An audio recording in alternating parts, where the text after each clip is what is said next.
Po na balita na ang COMELEC daw po ay concluded na yung kanilang desisyon dito sa ah, election violation ni Marcoleta.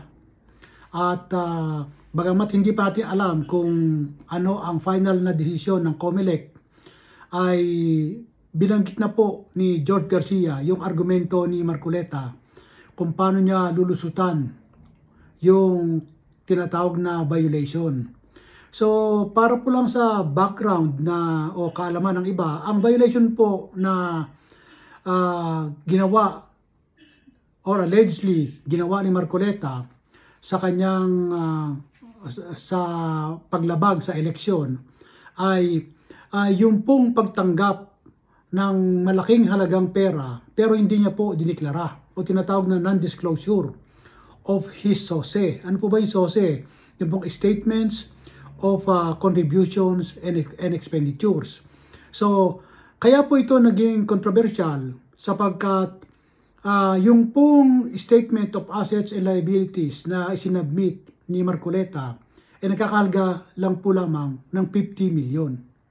At pagkatapos, yung kanyang expenditures sa election ay umabot sa 100 million. Ang pinagtataka ngayon ng COMELEC ay saan ka kumuha ng 100 million at hindi mo sinabi kung sinong nag-contribute sa'yo. Kung yan ay pera mo, kasi pinalalabas niya na parang yung 100 million na ginasta niya ay pera niya. Paano nga niya magiging pera yon sapagkat ang pera niya lang ay 50 million.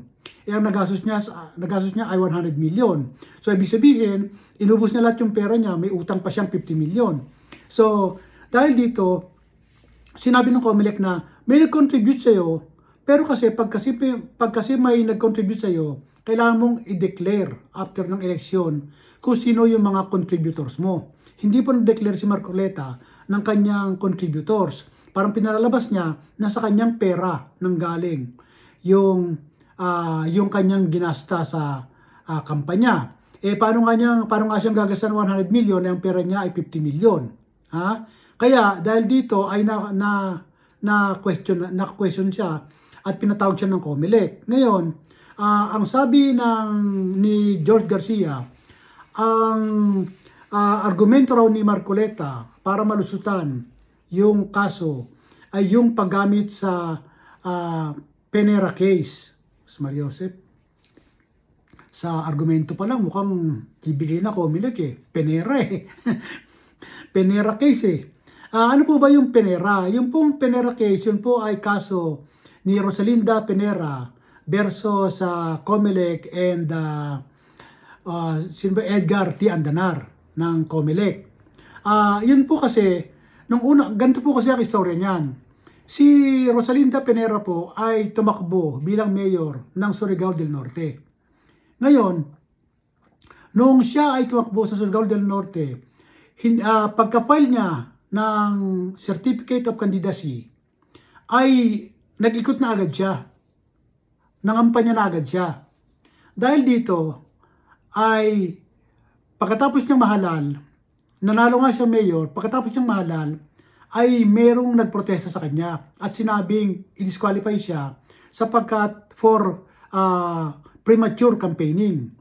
Dahil nga sa nangampanya siya pagkatapos niya mag-file ng Certificate of Candidacy. Ang basihan po niyon ay yung Lanot versus COMELEC case na kung saan sinabi sa kasong ito na ang isang tao ay may tuturing na kandidato the moment he or she filed a Certificate of Candidacy.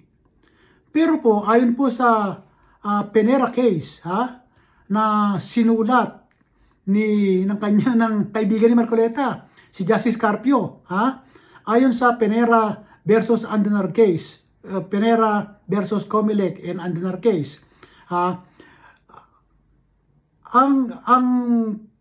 ang isang kandidato ay nag-file ng Certificate of Candidacy, he or she is considered already a candidate for purposes of inclusion of his name in the ballots.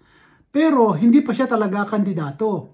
Magiging lang siyang kandidato na opisyal kapag sumapit na yung certain period, yung campaign period. Meron pong 90-day campaign period, meron pong 180-day campaign period. So, dahil dito, nagbago po yung Lanot versus Comelec case na kandidato ka na kapag nag-file ka ng Certificate of Candidacy. Binago po yan ng Panera versus Andanar case na sinulat rin ng Comelec dahil sa ang sinasabi ng Comelec sa huling desisyon nila, kasi po sa batas po, kung ano po yung huling desisyon, yun po ang masusunod. Kung ano po yung huling case, kung ano po yung pinakabagong case, yun po ang susundin. Halimbawa po, sa Lanot versus Comelec case, ang sinasabi doon, kapag ang isang kandidato ay nag-file ng candidacy, candidate na siya, hindi na siya pwedeng early campaign, no? Ngayon, sa kaso naman ni Panera versus Andanar, ang sinasabi doon, kapag ang kandidato ay nag-file ng Certificate of Candidacy, kandidato na siya for purposes of inclusion of his name in the ballot. Meaning to say, pwede siyang mangampanya, kung ano man daw ang gawin niya, kung siya ay mag-ikot, kasi po si Panera ay nag-ikot, nag-motorcade, pwede rin po niyang gawin yon, at yun po ay i-consider lamang as freedom of expression. Pero kapag siya ay kandidato na, yung campaign period na, doon pa lang siya mako-consider na kandidato. So ibig sabihin kung ang campaign period ay 90 days, doon ka pa lang magiging considered na kandidato sa 90-day period na 'yon. So meaning to say, kahit na kung hindi pa yung period of campaign ang mga kilos mo, hindi ka pa considered as kandidato, so pwede kang pumunta sa mga tao, mag-motorcade. O dahil po rito, ang ginawa po ni Panera, dahil po sa nagbago ang tinatawag na yung precedent ng kaso, o tinatawag na jurisprudence, ay si Panera po ay nag-apila sa Korte Suprema para i-reverse yung naunang desisyon na siya ay tanggalin bilang mayor. At I think nanalo si Panera rito. Ngayon, ito po ang ginagamit na reason ni Marcoleta. Ang sinasabi niya, totoo nga na 50 million lang ang pera ko. At ang nagastos ko ay 100 million. Kaya ako hindi diniklara kung sino nag-contribute sa akin, sapagkat na-receive ko yung pera nung hindi pa ako kandidato. Ginamit niya yung Panera case. Although I already filed a certificate of candidacy in accordance with the Panera versus Andanar case, I am not yet officially candidate until the campaign period is until the date of the campaign period. Ngayon tingnan natin kung iyan ang susundin ng Comelec. Kung yan man ang susundin ng Comelec, ibig sabihin maabsuelto si Marcoleta. Pero I don't know kung uubra yung palusot ni Marcoleta na bagamat tinanggap niya yung pera, ay tinanggap niya naman yan kasi hindi pa eleksyon. Ibig sabihin, hindi pa siya kandidato. Although siya nag-file na ng Certificate of Candidacy, ay hindi pa naman siya kandidato during that time nang tinanggap niya yung pera. Kaya hindi niya yung kailangan deklara because the money was received at the time when he was not yet a candidate. Now, according to him, if the money was received during the campaign period, that is the time that he's already considered candidate. Then therefore, if he did not declare the contributions that he received from his donors, he could be considered in violation of the Commission on Election Rules on Election.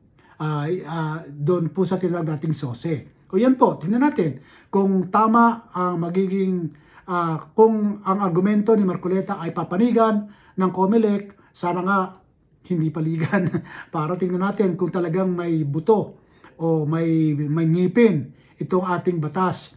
Ideally, sabi nga ni Bam Aquino, ay ewan ko lang, bahala kayo dyan. O sige po, hanggang dito na lamang po at patuloy po kayong manood dito po sa No Holds Barred.